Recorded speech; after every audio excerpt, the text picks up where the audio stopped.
Olá, meu nome é Isabel Alves Lima, eu faço parte do projeto de iniciação científica do Labelle, orientado pela professora Carmen Negreiros, e hoje eu vou apresentar uma breve leitura da crônica Os Livres Acampamentos de Miséria, de João do Rio. João do Rio, ou Paulo Barreto, vai publicar essa crônica no livro Vida Vertiginosa, em 1911.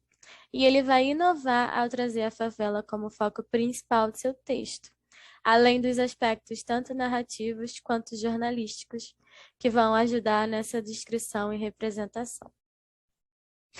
Você já se perguntou como as favelas eram representadas nas crônicas? Será que o João do Rio tem alguma ideia preconcebida sobre a favela?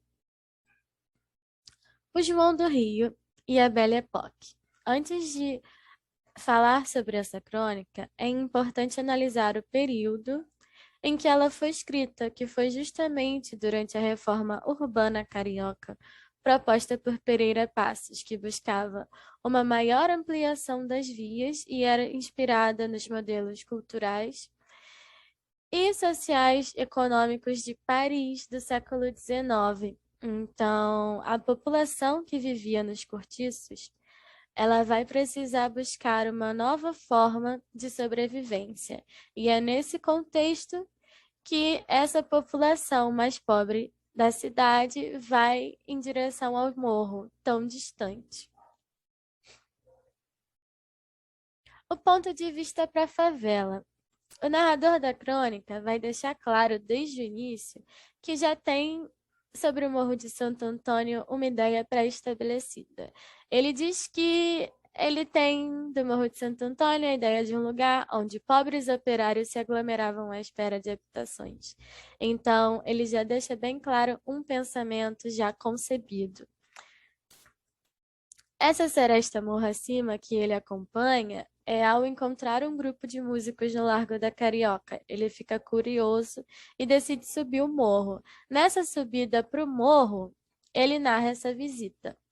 E dentro dessa visita, esse narrador, tanto testemunha quanto protagonista, porque ele participa ativamente da história, mas também diz e fala sobre tudo que ele está observando e presenciando, ele vai deixar claro também nesse outro trecho que ele tem uma ideia sobre os moradores. Quando ele diz que a vida lhes sorri e eles não querem mais e não almejam mais nada, é um pensamento estabelecido sobre os moradores do Santo Antônio, que ele deixa bem claro.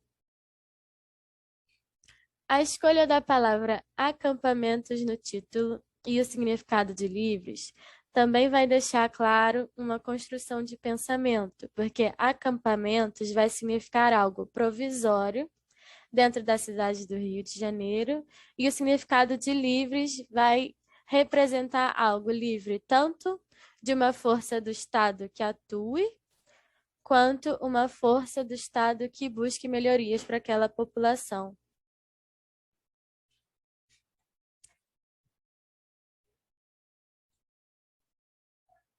A imagem da favela na crônica. O narrador vai construir uma imagem desde o primeiro trecho, e essa imagem vai ser estabelecida até o final. Quando ele diz que chegou ao alto do morro, ele imagina chegar de uma longa viagem a um outro ponto da Terra, é porque o Morro de Santo Antônio significava visitar o passado do Rio de Janeiro, que estava convivendo com aquele novo Rio de Janeiro tão modernizado. Ou seja, ele encarava aquela parte da cidade que não obteve as melhorias da modernização. Além de dizer que era uma construção inédita de um acampamento de indolência, esse acampamento de indolência vai significar uma população preguiçosa e que não busca melhorias. A escolha da palavra indolência também significa a construção de um pensamento. Esse narrador vai ter uma posição muito importante quando sobe o morro, porque vai demonstrar a favela, mas essas palavras, tanto indolência quanto indigência, quanto acampamento, vão direcionar exatamente um tipo de pensamento. Então, essa inovação vai contribuir com o imaginário sobre a favela. João do Rio.